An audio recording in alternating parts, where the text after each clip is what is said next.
welcome here to a very special edition of the Dolphin Dive on Wake Up Call with Dan Tortora inside the Great Lakes Honda City Studios. And it makes perfect sense as I'm literally inside of my Great Lakes Honda City vehicle as I'm traveling on the road. And so here inside of the studio, which is the car today, my 2025 black on black Honda CRV from Great Lakes Honda City, 7140 Henry Clay Boulevard in Liverpool. And of course, in our exclusive multimedia marketing partnership with the Dolphins on Wake Up Call, we bring you student athletes, coaches, administration, future Dolphins, and alumni. I'm here today with the man, the myth, the legend, and he's been on the show before, Mr. Gibson, Jack Gibson, here with us from the wonderful world of cross country and track and field at Moyne. Jack, how are we doing? Very good. How are you doing? Doing really well. So you are someone who's been on the show before. You can speak to the fact that you and I are not strangers to each other. So welcome back. Thank you. So how's life? Some good things have happened. You have some things that you might want to show us that's on screen right now? Yeah, so I think last time I was on, it was at the end of cross country season. So after that, we went straight into indoor. Indoor wasn't the best, but in outdoor, we kind of brought it back. And so I've got we've got a few things. We just had our NEC championship, so I got third in the steeplechase there. That was pretty good. And then we had a postseason meet. It's called IC4A, and I got second there. So that one's pretty cool as well. But yeah, it's been a pretty good year, I'd say. Yeah. So, I mean, you got the NEC hardware there and then the ECAC IC4A. Starting with the NEC, what were your takeaways from that? And congratulations on bringing home some hardware. So let's go into the NEC first and just what your takeaways were from competing in that, as we are in the third year technically now of the reclassification, but you were finishing up year two of Moyne's reclassification from the NE10 to the NEC, NCAA D2 to D1. So what was it like to be at the NECs this year? I thought it was really cool. I mean, NEC outdoor has always been my favorite meet. So coming off of not a super strong, well, actually I can't say the whole thing, but I didn't have the best championship races in indoor. Kind of was like a little fuel on the fire to do better. And outdoor steeplechase is sort of like my event. So I really went into it with a lot more confidence and a lot more like, this is where I'm supposed to be. So I went into NEC, I think I was seated third in steeplechase and ended up running for third. But it was a really fast race. It was really good. The championship record was 9:07 and 3,000 meter steeple, and first and second both ran 9 flat, and I ran 9:09. So I think that's pretty good for a championship race. And I mean, overall, I think it was a really good meet. I also ran the 4x8 there, where I think we placed 8th. So Yeah, and for those that don't know, in the world of track and field, bring us into the steeplechase and the 4x8, just to let everybody know what it is. Now, I have been to track meets. I've gotten to see it firsthand. I went to a high school one as well down in Florida recently here within the last couple months. So I've gotten to experience it. But to some that just watch the Olympics and are like, hey, all you got to do is run fast, it's so much more than that. So yeah. bring us into the steeplechase and the 4x8 and exactly what you were doing.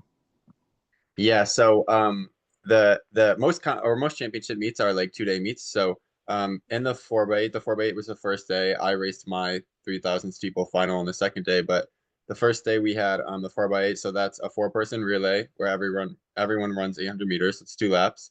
And it's kind of like pretty dynamic because it's kind of it's what we call mid distance. So people going up like in distance that they normally run or coming down in distance that they normally run. So for example, I usually run longer events like 3,000 meters to 5,000 meters. So me coming down is like a rare occasion, I guess. So we just sort of had guys from all over on our team running the relay. So that's pretty fun. And you just hand off the baton and get to it, I guess. So that's pretty cool. And then steeplechase is a race. It's the only distance race, I guess, with obstacles. So I always describe it as like those like barriers that horses jump, but I don't really know how else to say it. It's just like it's not typical hurdles. It's like large barriers.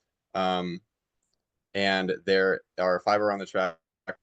One of them has a water pit on the other side that's probably like, I don't know, like 20, 10 feet, maybe. I don't know. But it's pretty deep. It's like not, it's something you have to jump over each lap. So um it just kind of adds that extra challenge onto the distance. But yeah. Yeah, like you said, I mean, the steeplechase, it's like it's a race, but also an obstacle course of sorts. When you're going, I mean, what made you kind of be interested in that? Was it something that growing up you're like, hey, let me do it? Or was it a coach that said, hey, I think you'd be really good at this because of in the way that we kind of see how you work your body and what you could do? We believe you'd be able to get over this. We believe that, you would find success because you're running and at the same time you're being put with things in your way, right? Obstacles in your way, obstructions, and you have to be able to get your body out through that, and stay fast, stay on it, stay with it. I mean, you're asking yourself to be agile, be fast, and also be smart with kind of what you do and when you do it, and your timing's got to be right. So, when did you know that this was something you could do? And was it more of a coach kind of pushing you toward it, saying, like, Jack, I think you got it? Or was it you saying, I want to try it out? Yeah, no, actually, it was kind of weird. I definitely don't think it's for everybody. And I remember in 10th grade I wasn't in any particular shape that I am now. I was not anywhere near towards the top of anything. And so I remember we had this invitational that we were going to go to, and I just wanted to try it because I thought it looked fun. I mean, in high school, everybody sits around the water pit because that's where most people fall and it's most entertaining to watch. So I remember trying it, and I just wanted to try it. And I remember running it and I was like, wow, this is so much more fun to me than running just a regular race with nothing going on. So I started training that a little bit, and I eventually got pretty good my junior year. That was in 10th grade. My junior year, I won sectionals. So this right here, this yellow one. And I just kind of stuck with that. And then when I got into college, I realized like, wow, there's actually a lot more I can do with this. So um not only can you train like your speed and you know how well you are at running, but I think technique is really important too. So I do a lot with hurdles, and I do a lot with just mobility in general. So obviously I was encouraged to do it more in college, but in high school it just sort of came to me by curiosity. Yeah. You said a lot of people hang out by the water pit because that's where people fall, and that's like where the action is. It's kind of like going to a NASCAR race to see the cars crash. So, Yeah. what can you say to that? I mean, when you see everybody sitting around the water pit, does that even phase you? Do you even care? I mean, is it just kind of like you put on a show for them? I mean, how do you look at that? Yeah, I definitely I've never been like the nervous type there. In high school, it was a lot more people. So I usually use it as like a little boost of adrenaline. I've actually never fallen somehow because I'm actually super clumsy. You wouldn't believe it. Especially at practice, but I've never fallen in a race. And whenever I go over it now, it's just sort of like second nature. So it's not that um, you know, crazy for me. So, and share with everybody where you hail from, your hometown. I am from Ilion, New York.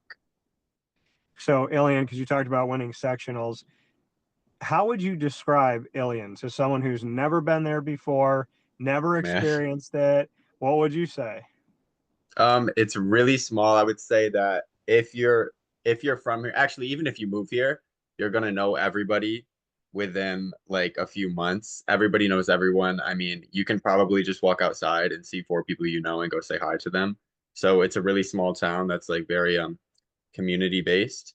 But yeah, that's pretty much it. I think it's like a really young place. Like there's a lot of kids, there's a lot of like younger people. So, Alien, the closest like major city to you is what? Utica. Utica. Okay. So, did you grow up around trying some of that Italian food? Did you go off to Yeah. Utica or yeah, bring me into Yeah. that? I mean, yeah, ish. Yeah, sort. of, I guess I could say. I mean, there's like Tavalos and stuff, but I mean that's just a restaurant in Utica. But um yeah, I mean there's always like chicken riggies, like that's like a Utica thing or whatever, but I don't know. I think maybe I'm biased and because of my perspective, I don't really think about it that much.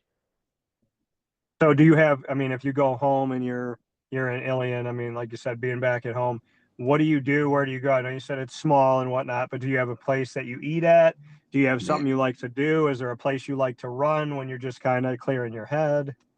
Yeah, to be honest, it's kind of hard to believe, but usually just me and my friends are pretty boring, I guess. We'll just we had this thing in high school where after practice we would just meet at our high school turf and just hang out there, like play frisbee, like play soccer, um, just stuff like that, or go for walks. And we have this park by us, Russell Park, which is also our high school cross country course, and it's really nice. I mean, that's basically all I do here. I think it's more of like a I don't know.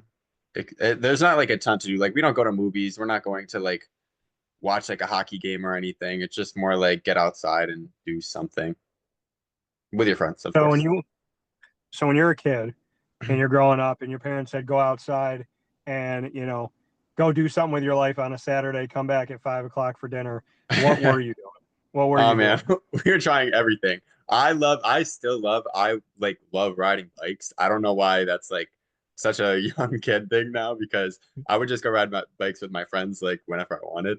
But we would ride bikes, rollerblading, like we would just meet up at parks and just like hang out, like I don't know, just literally just run around, do like anything. It was so weird. I feel like an old person talking about it, but I don't know. I guess like back then it was just literally go outside and climb a tree or something. So Yeah. And for you to have that experience and to like be able to do that, to go through that and have the experience of being there and like you said, just kind of having a good time and being there with your friends and whatnot. Is there something that you can go back to of riding bikes or just being around them? Do you have a memory, like if you could go back in time to any point, is there a place you would go back to? Is there a moment in time, I guess I would say, that you would go back to?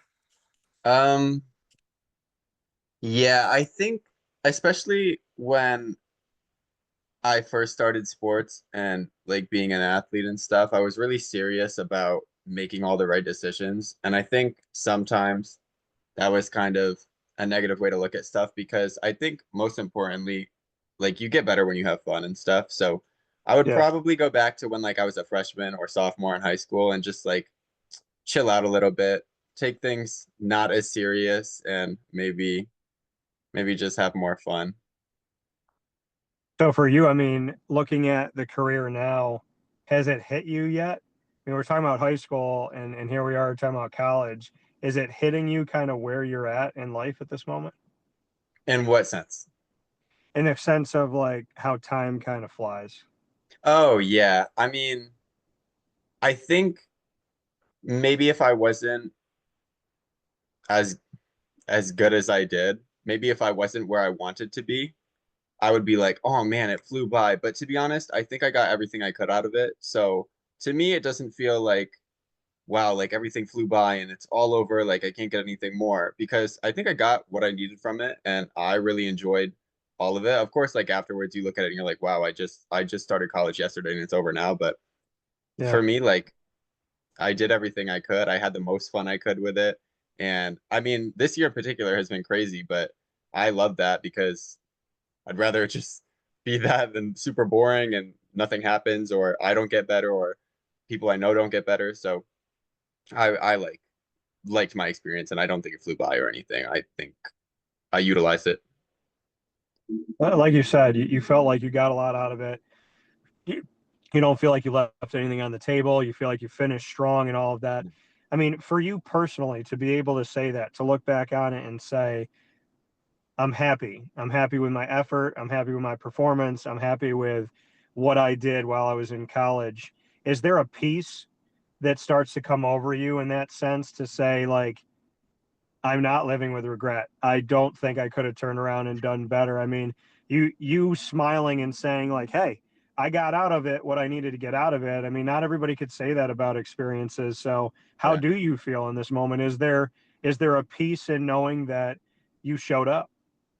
Yeah, I think that's super important because I think a lot of the time, like just myself personally, I see a lot of people like sort of not living in the moment or just like thinking about, oh, I got to do this, I got to make it to this, like having some sort of plan in the future. And if that doesn't go people's way, it's super hard to live with that. And for me, like obviously sometimes it's probably not that great, but I like to just improvise and like let things happen naturally in the sense that like obviously I'm going to plan ahead and I'm gonna like make sure what I'm doing is right, but I don't like to leave anything up to like chance or what I set out. Like there's no 5 year plan for me. I like to do things based on how I feel and like what's right in the moment. So I really think that I'm just like a live in the moment type of person. And I really like to utilize everything I have today. Like I don't want to be thinking about what can I do to make tomorrow perfect. I want to think about what can I do to make right now perfect. And then I can think about what's next because I don't know if you're happy, if you're not happy right now, like what's the point of thinking about in the future? So yeah, that's what I do. I love that perspective of living in the here and now, which is the only time you can affect. I mean, there's a reality of people focus on the past, which they can't change, the future, which they don't know Yeah, about, and that the present is the only thing that you can affect. And I always tell people the if you focus on one of them, you can affect all three. But right. if you Yeah, focus on the other two, you can affect nothing. yeah, Or exactly. except for in a negative way. Like if you focus on the past, you affect the present in a negative way. If you focus on the future, you affect the present in a negative way. But if you focus on the present, you can create a past that you're proud of and a future that you look forward to. Right. And it's a hard thing to do. I mean, I actually heard, I mean, like, I feel like we learn every day. Like, I heard something actually at the end of cross country season, right before I was on this the first time. I heard somebody running a cool down and they were super mad about their race. They didn't like how they did. It was three girls, and two of them, well, one of them said on their cool down, she said, I know you're mad about it right now, but you have to leave it in the cool down. And I was like, that's awesome. Like I think about that a lot more than they would ever imagine. I mean, they don't even know I heard them, but stuff like that is like really what I like to live by because sure, I think you can be mad or upset with some things that happen, but leaving it in the cooldown, which basically translates to like, okay, you can be mad about it for 5 minutes and then move on because what are you gonna do after that? I mean, you can't go back in time and you can't rerun the race. It already happened. If you didn't get a medal, they already gave them away. So let's just focus on how can you do better now and what you can do in the future because I think a lot of time, yeah, focusing on the past is really just super detrimental. I think, Jack, I'm going to ask you now that you're done with college to be my Jiminy Cricket and to be on my shoulder. And when I need to hear what you just said, I'm going to be like, Jack, and you'll be like, yeah, what I tell you. Cool down period. You got 5 minutes to complain about it, and then we're done. So Yeah, I love that. How well do you think you're doing with that way of living? I think super good. I mean, it's hard for people. I guess it's easier in some senses, I guess, and how you're doing in life in general at the moment. I mean, right now it looks like I've got everything and that it's so easy for me and that running is super easy and that these just come when I wake up. But like obviously everybody has like hardships, like not everything is super easy. We all have to train, we all have to wake up early, we all have to do stuff, but I think I mean, for example, when I finished this race where I got the silver medal, I didn't even know I could do that. I mean, I came into the race thinking, all right, let's do our best, let's hang on for a medal. And then I finished in second, and then immediately after I'm thinking, oh man, like I could have gotten first though. I was only a few seconds off. And then I was like, what am I going to do? I just finished a race. I'm super tired right now. I did better than I thought I could do. So why would I even be thinking about that right now? So I just like to focus on what happened. I mean, it happened. Sometimes when I'm running late, I'm like, well, the time's already gone. So you might as well just hurry it up now. Like, there's no point. You can't get it back. Like I Right. just think we're not time travelers and looking so far into the past is just super bad. So I think for me, yeah, I think it works pretty well, even if you have to trick yourself sometimes into saying, all right, you're good, because I think that's important too. But yeah, not overthinking too much, not thinking like not downplaying yourself, but being realistic with your goals and not dreading how you performed or how you did on a test, how you did in life. This interview didn't go like that. It's really not not that serious a lot of the time, and I think more people could could could and should notice that. Well, and I think in my life personally, going off of what you're saying and going off of the theme of it, is the people that you worry about, the places that you worry about, the things that you worry about 5 months down the road, 3 weeks down the road, 10 years down the road, Yep. you're looking back at that going like, Yeah. why did I even like I'm thinking about something that mattered to me. Like as you're saying it, I'm thinking about something that mattered to me a couple weeks ago. And I'm like, Yeah. I kind of want to go back in time and go, yeah, you spent in like the 2 months that you spent worrying about this. I would prefer if you had in the first 5 days had listened to yourself and then we Yeah. spent 5 days on it and that's it, as opposed to Right. spending 8 weeks or whatever that may be. Like Mm-hmm. when I look back on this in the moment, you're like, oh man, like this is important, it's so important to me. And I Yeah. look back on it now and I'm like, I kind of want to go back and kind of knee myself for thinking about Yeah. that for just a couple minutes, you know what I mean? Yeah. It's So I hard. mean I think, go yeah. ahead. I was just gonna say, I think the same thing. I mean, even recently, like I said, I'm not a pro, like I'm not a professional therapist or like thinker, but like obviously I think the same too. Everybody's human. So, but I just like to remind myself, yeah, like if you think about it in 5 minutes, I mean, there's things that's happened this year, especially even in the, like you said, in the past like week or 2 weeks, where I'm like, dang, I was thinking way too long about that. It's really not going to affect my life that much. And so I think that's a really, really, really strong skill to have, especially in sports, if we're going to connect it to that, because you can't look at all your performances and not think that it was good enough and then try to progress from there.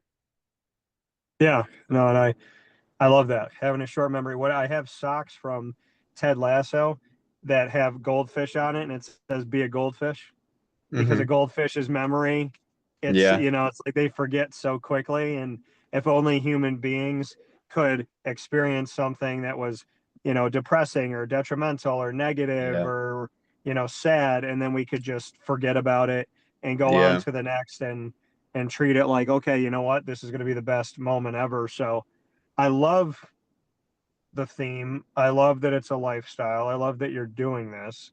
Where did this come from? That I know you said you heard the girls say that, but to stick to it, like where would you kind of attribute you saying in your life, you know what? I'm going to adopt this. I'm going to do the best I can on a test, and if I don't do as well as I want to do, I'm going to let it go. I'm going to go on this date. If it don't work out, I'm going to let it go. I'm going to have Yeah. this friendship. If that friend doesn't end up being the friend I thought they were, I'm going to let it go. Like what how did you start to implement this? At what point did you say to yourself, "You know what? I'm really going to not just say that's a cool idea, but I'm going to put that idea into action." Yeah, that's a really good question. I actually have two like key moments I thought of this. One was actually when I was a junior in high school. Well, it actually wasn't just from the girls I heard. I just thought that was a great like thing to live by as well. But before Yeah. this, I just always thought, like I said, I didn't come up. This isn't like a natural talent where I came up in high school winning state championships or winning a ton of medals or just winning first in every single race. I was never always just good, talented at the top. So I actually came from a really, really, really, really low place instead. And so for me, I think I had a lot of I like to keep myself around positive people. And in high school, I'm super, super grateful, super lucky and privileged to have a group of people around me, my friends and my coaches that were very encouraging and made you believe in yourself, even if you didn't. I remember my first cross country race. This is where I changed. My first cross country race ever. I didn't want to do cross country. I didn't even really want to run that much in high school because I didn't want to. I always like held off, but my brothers and stuff would always say, "Oh, but you like running, like you're really good at it. Let's give it a try." And I remember my first cross country race ever. My coach said, it was this really big invitational. He said, I think you can win this. Just like go out there and run like you have bet in practice. And super unrealistic. I wasn't even the first on my team. I probably got near the last place in the race. But afterwards I thought like, wow, like I was doing well at practice and a lot of people believed in me. Like, why can't I be there or why can't I believe in myself like that? So Sometimes I need to like reality check myself and get back into that mindset, but a lot of the times I just like to think of everything in a positive way. I mean, if something bad happens, like for example, if I have a practice, actually my last practice before the IC4A meet where I got a silver medal, I ran pretty good. My interval, we were running intervals and each of my 400 intervals were like really wonky. They were like really slow, really fast. Well, not really slow, but slower than I wanted, way faster than I wanted, slow again, faster than I wanted. And I was like, what's going on? But I was also jumping hurdles during them. So I was like, you know what? I don't care about the time. Let's focus on having like better hurdle technique. And I was just doing that better and I didn't really care about the time and it worked out for me. So I think a lot of the time, I mean, I'm not sure exactly where I got it, but I think it was just sort of like an upbringing of experience where people are like, you can do this. You're great. You're amazing. I mean, my high school coach, like I said, super grateful to have somebody that would just believe in me and the most unrealistic goal. Like if I said I wanted to fly, he would say, okay, like you can probably grow wings because I mean, I don't know. He was just like that. So I think that's super good. And now I think I found the perfect middle ground where I can say, okay, let's set realistic goals that are still goals and that can still be like achieved and find positive progress in everything because obviously progress is up and well maybe not obviously but progress is definitely up and down. I mean I hadn't run a PR this season until the end of the season at the NEC championships where I got third place, which is amazing. I mean that's incredible, but during the season you could look at that and say wow, he's running horrible. He's never run He hasn't ran faster than he ever has this season. So Yeah. why would he even be in the mix? But I just like to think of positive things all the time. Like I said, during practice, if things aren't going my way, I'm gonna focus on improving something else. So I think there's always something, I know it's a little cliche, but I think there's always something you can focus on doing better. There's always something you can do better. There's always something you can change. So I just try to look at that type of stuff instead of, you know, just going from one place, jumping to another place and a huge jump. It's just not realistic. Yeah, like you said, when things aren't working out and you're trying something over and over again, it's not working out. Shift your focus, go do Yeah. something else, then come back to it. It's I think about that in basketball when it's something I always say to myself. I mean, to this day, when I'm shooting, is growing up playing, I would want to shoot threes, and I'd take a shot. I'm like, well, that felt good. It was off. Well, that was an air ball. Well, that wasn't enough. And then I'd say to myself, step Yeah. inside the arc, because if you're a little bit off or it's you're not getting there, step inside, make that shot, then step back outside. So what I would do is I'd shoot a three. If I didn't like it, shoot a couple more, then I'd come inside and I'd lay the ball up, see the ball go into the basket, then I'd take a free throw, then I'll go try again, then I'll try a different angle, or I'll say I want to make this corner three, but it's not working.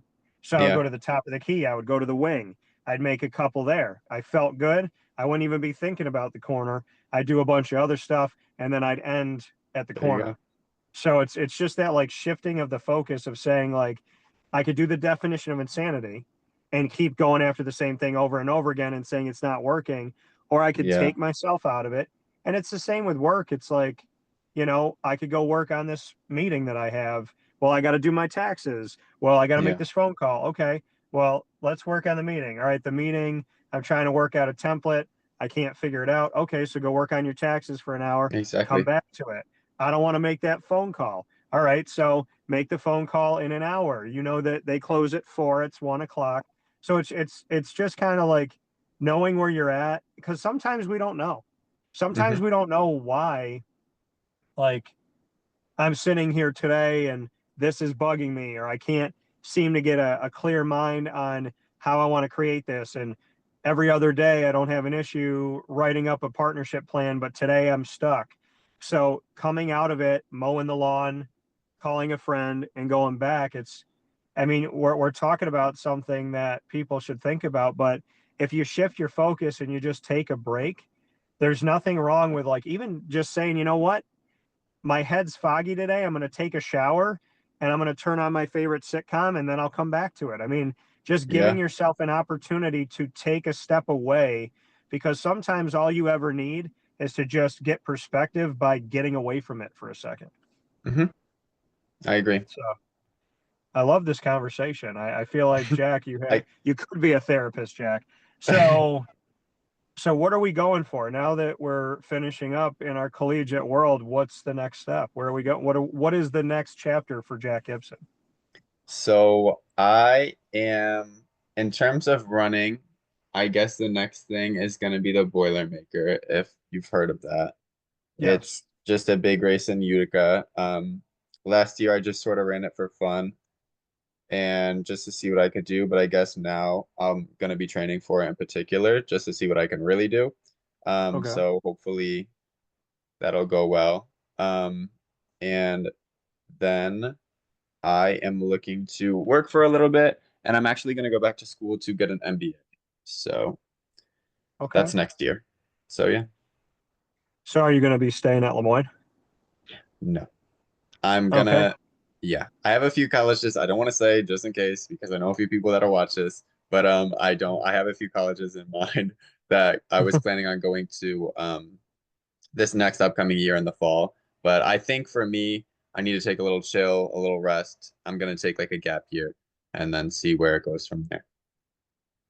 So looking back on Lemoyne, favorite thing at school and most challenging thing at school. Um, in terms of like anything or just sports. Anything in the world. Okay. My favorite thing at Lemoyne is probably I think I could go up to 90% of the people there and just say hi and make a conversation and we could be friends for 4 years. I really like that. I think that's super cool. I think everybody's really down to earth and really like easy going. My least favorite thing, most challenging thing, um, I don't know. I really don't. Oh, you know what? Housing. I hated housing. Okay. It is so hard to win the housing lottery or just do well in the housing lottery. Yeah. Well, I mean, I could say there's a bunch of colleges where, I mean, where I went, it was a struggle. Yeah, it's And hectic. I think my final year, the RA and myself were the only people that had our own room. We were in a 14 person, 14 guys in one house, and there's 3 floors, and everyone had to live with someone except for the RA and myself. And it's because I had taken more credits and I had better grades. So, kids out there that are watching and listening, get good grades Yeah. and take those extra credits because, in Hmm. my case, my senior year, it gave me privacy. Yeah. That's crazy. Yeah. So, before we jump into rapid fire, as a final note here for you, Jack, the coaching staff. You look back on this now, Robin Wheelis and all of the coaches on staff for cross country and track and field. Why are you happy you did cross country and track and field? Because it's a lot, right? It commands you to be on it all throughout the year. So why cross country and track and field together? And what do you want to say to the coaching staff? Um, well, I did them both because it's something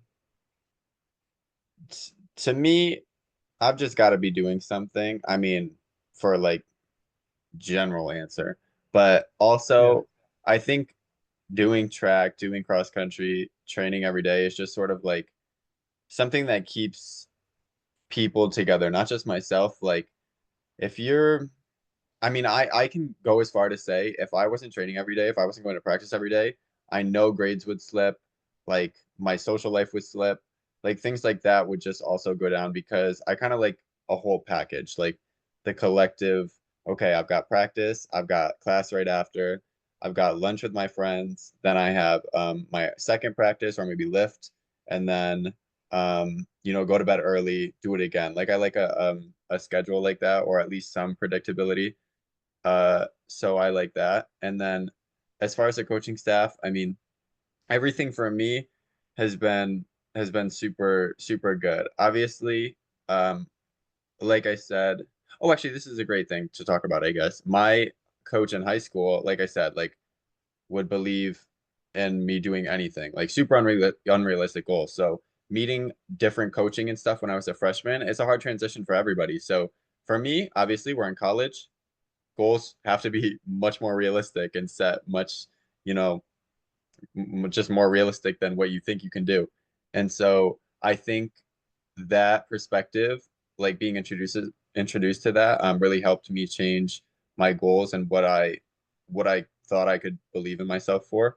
And I think that really helped me. I think these coaches, obviously, not every day is going to be perfect and not everything is going to go your way, but I think being able to find the best in everything, or at least find some good things in everything, not the best, but working with what you have is super important. I mean, not every day is going to be perfect with every coach, but I can say that the majority of mine have been good with these coaches. So I'm super grateful for that. And everything that they've given me has definitely showed off, or I mean, has definitely been, you know, proved or shown. Like I think I've utilized everything, every opportunity they've given me. So I'm thankful for that.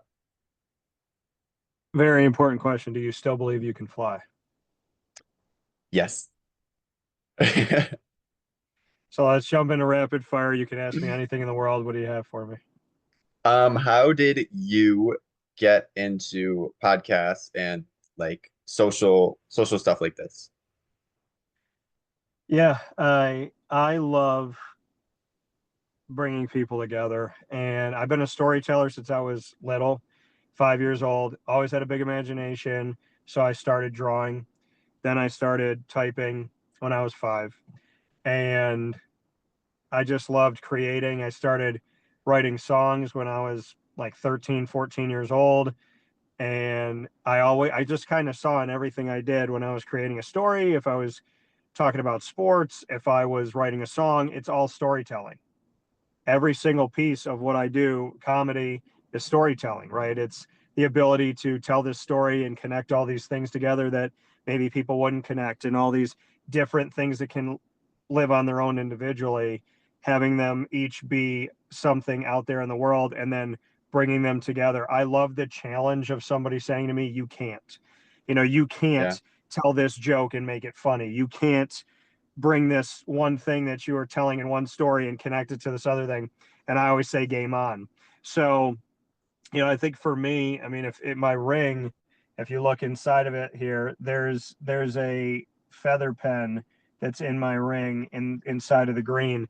And the reason why I chose the feather pen is to remind myself that everything I do, screenwriting, storytelling, any type of storytelling, screenwriting, writing a song, writing something for a show, writing a script, it all comes down, writing comedy, it all comes down to telling a story.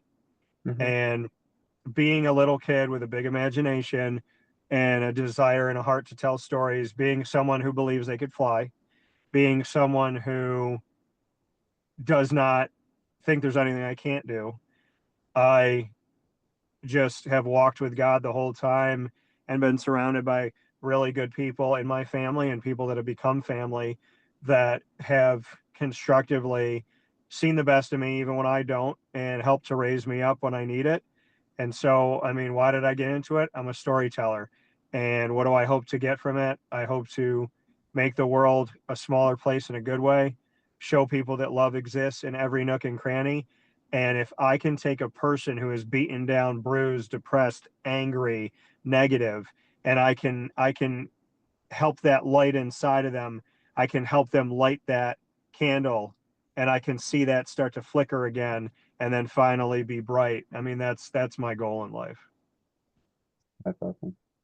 Thank you. My question back to you, Jack. If you took over my show for a day, it's Wake Up Call with Jack Gibson. Who are your three guests and why? Oh my God. Three?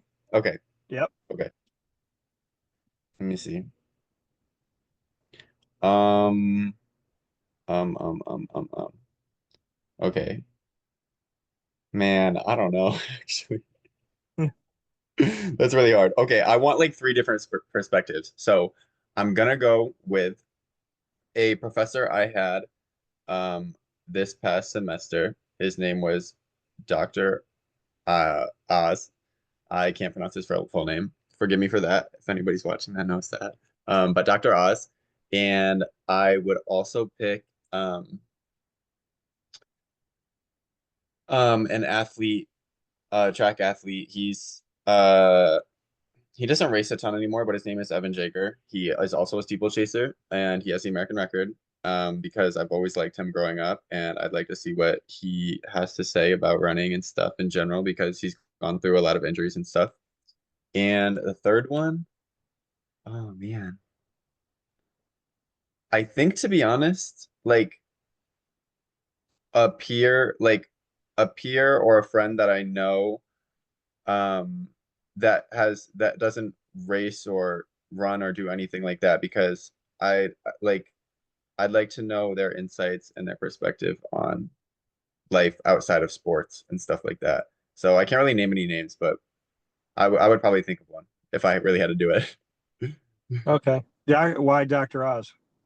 Oh, well, like I said, I wanted three different perspectives, and that man, every time I went to class, just gave so much knowledge about life in general. I mean, most times we would go off on educational tangents, but he would just talk about like real estate or like opportunities, possibilities you can do in the future that don't really involve like sticking to a specific degree.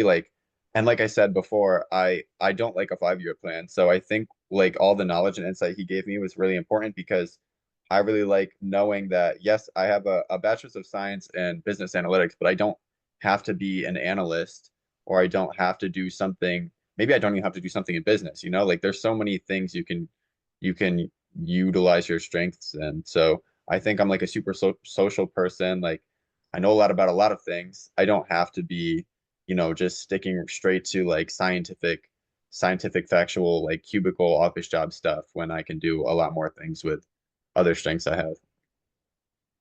I love it. And I agree. And definitely inspirational speaker. There's something to look at for that, a motivational speaker. All right, Jack, what's your second question for me? I want to know if you've learned anything from me or other athletes you've had, about maybe not even, I was gonna say track and field in general, like the sport, or maybe just like in sports in general. Like what's one thing an athlete has told you, or you've learned about that you didn't know before, where you just like mind blown, like it was something crazy. I think learning from you, like what the lingo is, when you hear 4x8 and Oh, you hear like the 1500 and all this stuff, like people would yeah, say things in front of me and I'm like, yeah, but what is it? yeah, And so it's like, oh, this is how many people, this is how far. Well, this has a baton and you have a team. This one doesn't. So, I think for me, it was about, I want to know. I don't want to just sit there and nod my head and go, yeah, oh, yeah, yeah, yeah. Like, I want to actually know what the races are. Like the steeplechase, I didn't know. You hear about hurdles and get to know certain elements of track and field, but the steeplechase I've never seen in action. I didn't know what the steeplechase entailed. So I think, just learning from you things that I don't know, and the willingness to ask, the so hmm many people in life don't ask questions because they don't want to look stupid, but they don't realize that it has nothing to do with looking stupid. If you don't ask questions, you can't learn anything. yeah, So I think that, yeah, I mean, you and other student athletes have taught me about things I don't know or helped me to understand things better. And I think the more I know, the more I appreciate the sport. And that's why when people ask me about sports and like, what's your favorite and this and that, I'm like, I've gotten to know so many sports that I didn't know, that I've grown a respect for so many of them, because really, I think the respect for the sport or for anything comes from just having knowledge of it so that you can understand what you're looking at. And I mean, I went to a swim meet at Moyne last year and it was like 3 hours and I saw so many things and I was like, oh my gosh, like this is like every day is like an Olympic event of going to this. You go to track and field or cross country, you have all these events. It's like, it's like being in this massive thing. And they're like, oh, this is just a Friday. And yeah, so I think with track and field and cross country and swimming and diving, sports like that, you just like, it's an event yeah, and it's just really cool to see things that I did not know or was exposed to before and getting to learn about it. So now I have like I'm the type of person where if I gain knowledge about something and I see someone's passion, now I want to see it. I want to see more of it. I want to be around it more. So when you're passionate, then like I'm like, well, Jack's a good kid. He's always been nice to me, respectful guy. He works hard. So now like I want to see what you do more because of the type of person you are and because of your passion. And Mhm. I feel like when people are passionate, you can't help but like if you're a passionate person and you're around passionate people, you kind of light each other's fire, so to speak. Yeah. So I think that's what I've learned for sure. My question back to you. Speaking of light the fire, if you are going to cook and you are doing a team barbecue, what are the three things that Jack Gibson are going to make for the cross country and track and field student athletes? Oh man, I think everybody I know could answer this. So I know you said barbecue, but there's gonna be pasta there. That's all I make. I eat a ton of pasta. Um, all right, two other things. What goes with pasta? I don't know. I can make burgers. I can do that. Okay. Okay, so we Okay. got pasta, burgers, and hmm, what else can I do? Oh, it's just that and a dessert. So I'm gonna make brownies. Okay. All right. So what type of pasta? What's your go-to pasta? All right, so we got we got like a red vodka sauce, but hold the vodka. It's just heavy cream and like tomatoes and stuff, but it's amazing. I'm super good at cooking, I promise. And I can also make Alfredo. Like I can just make like anything pasta is fine that I can do. But like if I gotta do other stuff. Do you have a favorite type of pasta that you put the sauce on? Do you have a favorite one? Yes, the shape. Yeah. Okay. So there's rigatoni is my favorite. Like Mhm. that's like commercial, but at Wegmans there's like this little like spiral one. They call it like radiator. That one is like my favorite, but I can't find it anywhere but there. So I knew that there was a connection between the two of us. I tell people all the time, I'm like, I'm Italian and Hispanic. I love my culture. Grew up rigatoni, monogot, stuffed shells, lasagna, all that Hmm. stuff. And I said, but if you ask me my favorite one, there's a spiral thing at Wegmans called a radiatori pasta. I'm the same person. Really? Yeah. Yeah. It's my favorite, dude. It's so good. Yeah, it's real. I use it when I call it my homemade hamburger helper, but I put like meat, barbecue, cheese, and I put the radiatori pasta in it and I season it and I mix it all together. Yeah, it's amazing. It's so good. I mean, it holds everything perfect. Like I could talk about pasta for hours. I love that shape. It's perfect. Yeah, so stay tuned that post Lemoyne, there's going to be a Dan Tortora and Jack Gibson cooking segment. We should do one where we make pasta. I'm fine. I'm free. I'll do that. So we're going to do a pasta one. I'm holding you to it. All Final right. question for me, Jack. What do you got? All right, let's see. Um,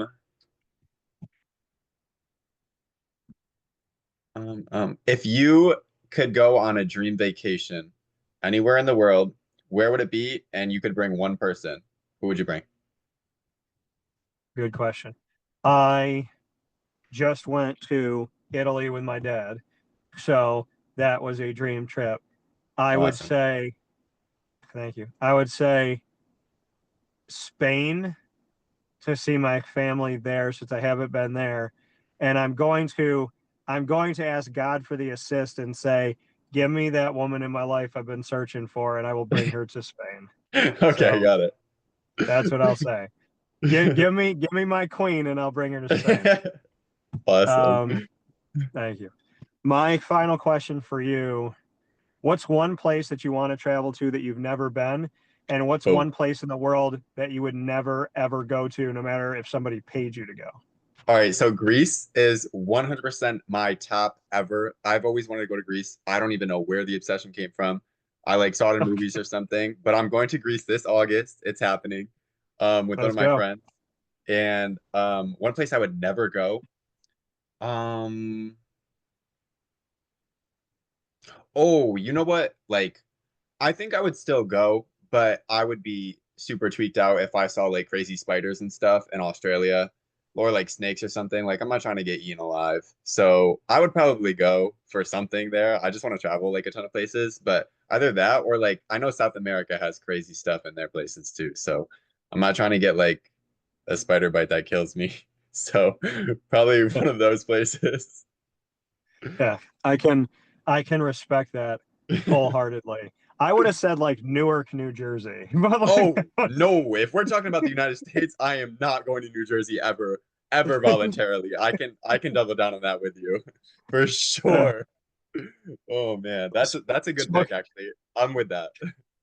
spoken like true New Yorkers. And so with that being said, for Jack Gibson, myself, Dan Tortora, this has been another edition of the Dolphin Dive, and Jack is back with more hardware. And a congratulations on that once again, cross country, Thank you. track, and field. And of course, in our exclusive multimedia marketing partnership with Moyne College on Wake Up Call with Dan Tortora inside the Great Lakes Honda City Studios. The next time you will see Jack and I together, we will be cooking pasta, Jack. I'm willing to give you my word. So can we make it happen? I will give you my word. My word is already given. I'm ready. I can cook All pasta any right. day of the week, any time. Sounds good to me. So the All next right. time you see us, we'll be making pasta together the next time we're on screen. Jack, as Perfect. always, I appreciate it, man, and congratulations. And thank you for all the words that you gave to people today. It's been a blessing for sure. Thank you.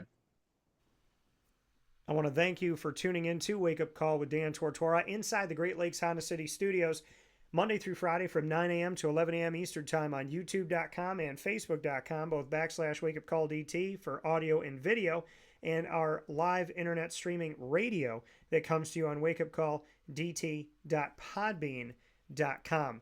And of course, once we go live, we jump into the archives, and you can find us on Amazon Music, Audible, iHeartRadio, iTunes and Apple Podcasts, Player FM, Podbean, Podchaser.com, Podvine, Spotify, TuneIn, and YouTube. All you have to do is search Wake Up Call with Dan Tortora, or one word, Wake Up Call DT. And many thanks to the wonderful Brooklyn Pickle in Southern Pines, North Carolina. From New York to North Carolina, you'll find them on 1788 Old Morganton Road in Southern Pines, North Carolina, right down the road from Pinehurst Golf Course that the PGA Tour knows all too well. That New York flavor, a sandwich, all of those great sandwiches, all the ingredients, all of the wonderful things we've been spoiled with in the great state of New York are down in North Carolina as the Brooklyn Pickle ventures down the coast to Southern Pines on 1788 Old Morganton Road in Southern Pines, North Carolina. Let them know that DT sent you.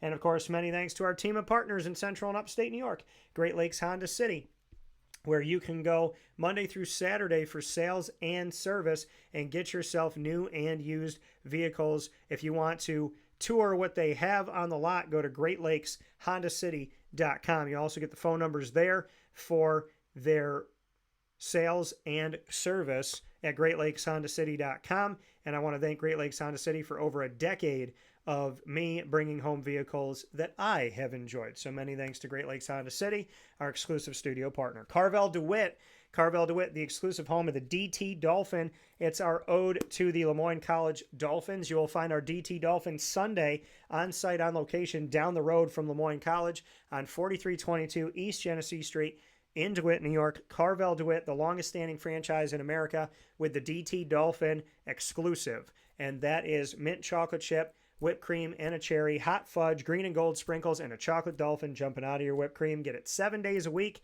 and on Wednesdays, buy one, get one. The Wildcat Sports Pub, where we proudly call home to our West Genesee shows of over 8 years. With the West Genesee Wildcats coaches and student athletes, as well as their families, you'll find us at the Wildcat Sports Pub on 3680 Milton Avenue in Camillus, New York. GG Cards and Breaks, your one-stop sports card and trading card shop. A place that helps you be a big kid, no matter what your age is. And you can celebrate it with your parents, your grandparents, your friends, your neighbors, your girlfriend, your boyfriend. GG Cards and Breaks is a place for everyone of all ages, because our kid spirit should always, always be vibrant and strong. GG Cards and Breaks, where you can find them Tuesday through Saturday from 10 a.m. to 6, Sundays from 10 to 5, and of course, 639 Delmar Place in Syracuse is the location. And monthly, we have Trade Night, where you could buy, sell, and trade sports cards, as well as Pokemon, Yu-Gi-Oh!, Magic the Gathering, and Disney Lorcana. Ma and Pa's, the snack capital of the world. You'll find Ma and Pa's on 201 Old 7th North Street in Liverpool, New York, with multiple types of freeze-dried candy, as well as cotton candy, lemonade, and a plethora of flavors when it comes to kettle corn, popcorn, and premium corn like the Elvis, which is banana-covered popcorn with the peanut butter Reese's drizzle, the way that Elvis liked peanut butter and banana. All of the wonderful things that you see are made in-house at Ma and Pa's. The lemonade, the cotton candy, the freeze-dried candy, as well as the popcorn and kettle corn. Find it all and on 201 Old 7th North Street in Liverpool, New York. And if you're out of town and you want to order it, and I just made your mouth water, go to Ma and Pa's popcorn.com and you can order today. Avocolis are home of our Liverpool athletic broadcast with student athletes, coaches, and administration every single month on 7839 Oswego Road in Liverpool, New York, at the corner of Wetzel Road and Route 57. And if you stand on the corner, you can see Liverpool High School within walking distance of Avocolis, open 7 days a week. As well as Servomation, reinvigorating, re-energizing, reimagining what it is to have vending, whether it be at your high school, your grammar school, your preschool, your college, university, place of business, rest stop, airport. Servomation, the technology they have, the assortment, the variety that they have, and the quality of food. I've toured their facility in upstate New York, and you wouldn't believe the kitchen. There's restaurants that would beg to have a kitchen like this. Servomation does it differently, and I'm very happy to say that we are partnered with them. ServOmation.com. Go there for more information. Mother's Cupboard, the home of my breakfast sandwich exclusively in Central New York, 3709 James Street in Syracuse, 7 days a week from 6 a.m. to 1:30 p.m. You will find the Cuse McMother, bacon, egg, and cheese inside of 2 pieces of French toast. Cut it up and have it with some syrup. Pick it up and eat it like a sandwich and dip it in the syrup, and do it today. Chick-fil-A Cicero, the first Chick-fil-A in Central New York, and owner-operator Jim Rusakowski, a brother of mine. You don't want to miss out on Chick-fil-A, and Chick-fil-A Cicero specifically is a step above, in my opinion. There's people that are proud to see you, team members that are incredible. Chick-fil-A Cicero, they do it to the nth degree. They break the mold, and you can find those team members in our series, The Light Between Us, which airs every single month. Go to youtube.com/WakeUpCallDT and search the Light Between Us playlist.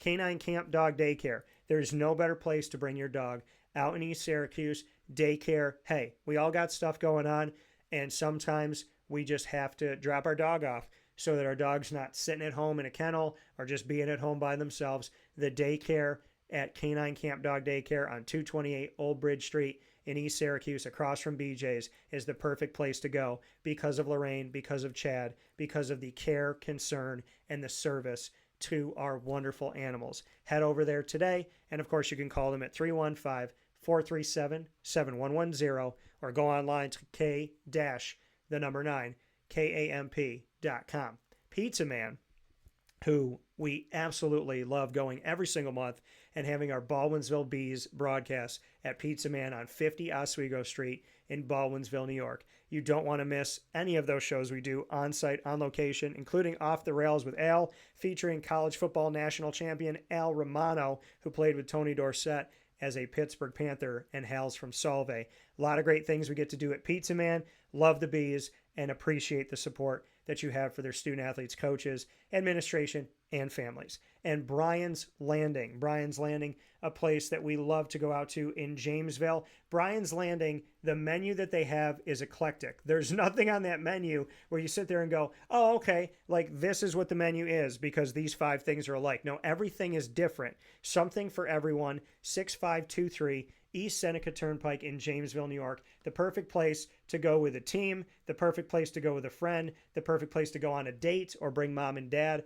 Brian's Landing makes you feel like you're away from home on a vacation when you're just out in Jamesville by the water. Head to Brian's Landing today. And of course, many thanks to the Moyne College Dolphins, Bryan and Stratton College Bobcats of Syracuse, and the Binghamton University Bearcats for being our exclusive multimedia marketing partners. Moyne you will find Wednesdays at 9 a.m. Eastern Time during Dolphin Time. And of course, you'll find Binghamton on Tuesdays at 10 a.m. Eastern Time during Bearcat Time. All of our teams are on youtube.com/WakeUpCallDT. Click subscribe, hit the notification bell, find our Moyne playlist, our BSC Syracuse playlist, and our Binghamton playlist. You'll also find the Dolphins, the Bobcats, and the Bearcats by going to WakeUpCallDT.com's homepage and underneath the exclusive partners tab. For more information, go to LeMoyneDolphins.com as well as Syracuse.bscbobcats.com and BinghamtonBearcats.com. For now, from the Great Lakes Honda City Studios, I say God bless, no stress, do your best. This is Wake Up Call. I'm Dan Tortora, and remember, God loves you.